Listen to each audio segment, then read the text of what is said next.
Assalamu alaikum wa rahmatullahi wa barakatuh. L'histoire. Muhammad dans les textes des hiéroglyphes.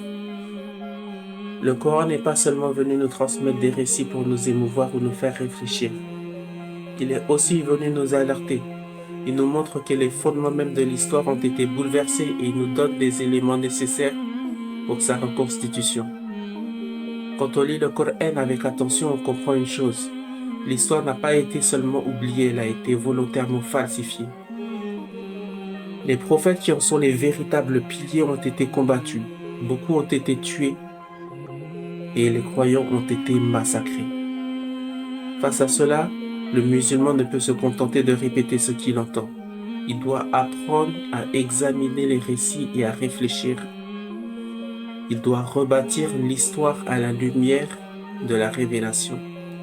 Pourtant, aujourd'hui, une grande partie des récits prophétiques que nous racontons ne proviennent pas directement des sources islamiques. Et très souvent, nous lisons le Coran avec les lunettes des gens du livre. Prenons un exemple tout simple.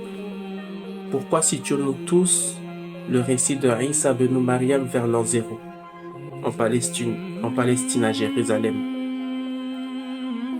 Quel verset ou quel hadith affirme cela? Aucun. Cette manière de voir les choses est essentiellement de la tradition israélite. Et ce n'est qu'un exemple parmi tant d'autres. Ce phénomène ne date pas d'hier.